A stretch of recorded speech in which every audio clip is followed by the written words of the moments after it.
2 days later, her family reported her missing, and an investigation to her disappearance began. The search for Jakarah not only included members of RPD, but our entire community came together in hopes of finding her safely. Sadly, on October 14, she was found murdered in a wooded area along the Erie Canal. The investigation into the circumstance of her murder ultimately determined that she was shot and killed by 27-year-old Rain Tapiato in the woods near 1850 Lyle Avenue, the same night that she walked away from her home on Wells Street. This morning, the United States Marshal Task Force located Tapiato on State Street in the city of Rochester and safely took him into custody. At the time of his arrest, Tapiato was in possession of a 9mm Glock handgun, which was loaded with 15 rounds. The identification of Tapiato as Jakarah's killer is not only a product of the hard work and dedication of the Major Crimes Unit, but also that of the officers from Clinton Section and investigators from the Criminal Investigation Section that uncovered key pieces of evidence and information that ultimately led to the identification of Tapiato. This was a team effort, starting with the initial officer that began the preliminary investigation, all the way up to the investigator from the Major Crimes Unit that ultimately brought closure to not only this grieving family, but to our entire community. Mayor Evans. Thank you. Let me first off start by thanking the District Attorney's Office, the men and women of the Rochester Police Department, who worked tirelessly on this case to ensure that we brought this person to justice. And I hope that justice will be felt for this family. The arrest of this individual will not bring Jakarah back, but I hope that it gives the family a sense of closure. Anytime we lose anyone to a homicide in our city, it is a sad event for us. But when you have someone that is 16 years old and has so much life ahead of them, it's even that more tragic. So I am wanting once again to extend my condolences to the family of Jakarah Lopez-Moore and wanting to thank the hard work of the men and women of the Rochester Police Department for ensuring that we were able to bring this perpetrator to justice. And we know that this will now be adjudicated in a court of law, and we hope that justice will be served. I ask that we continue to pray for the family and that we continue to look over our young people as they go through all of the trials and tribulations that they have in their life. But no one, regardless of their age, should ever meet a tragic fate of being murdered in cold blood like Jakarah was. But again, thank you to the RPD, thank you to the District Attorney's Office, and our thoughts and prayers are with the family, and we will pray for swift justice in this case. Thank you. I welcome your questions. Was Tapiato known by law enforcement beforehand? We don't have that information.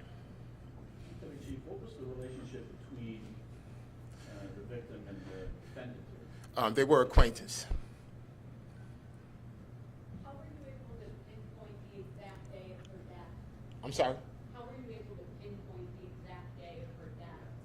Well, so during the initial phase of the investigations, the officers and investigators that responded to the scene, they collected physical evidence that helped us determine when she was murdered. And when was he identified as a suspect originally? Later on in the investigation. You're welcome. Were there anyone walking with her when this incident occurred? We don't have any information that says that. At this time, the investigation is ongoing. Chief, can you elaborate on how they were acquaintances? They had a relationship. Was he arrested for that? Yes, he is, yes.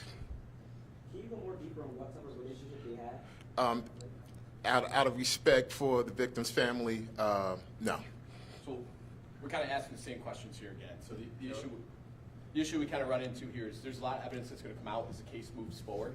All right, so as we move through the district attorney's office, as the court process plays itself out, we're very limited what we can say now. So we can say that they are acquaintances, that they did know each other. This is not a random act of violence, but at the same time, what that relationship is, that's something that's going to build throughout the court process. So we're gonna call it on questions for now, just because again we're very limited.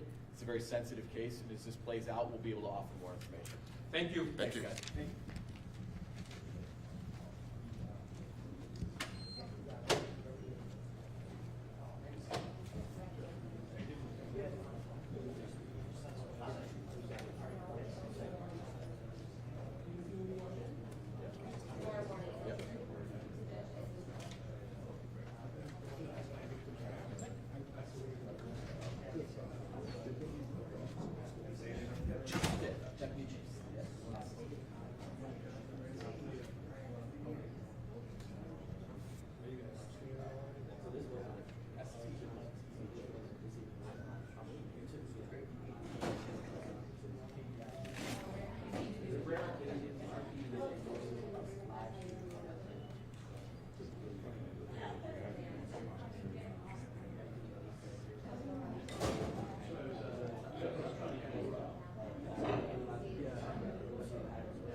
Can I leave my stuff here?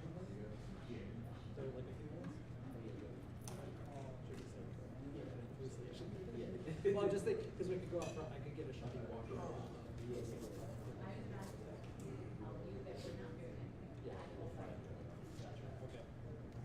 Where are you at home tonight? No, I was working for the first half of today and then I took the second half of today off. I'm sorry. It's like, I know.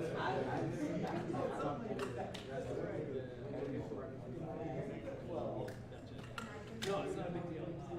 No, I just ended up throwing stuff in my car and I wasn't like able to pack it in my car. Unless I could remember him. It's gonna be busy.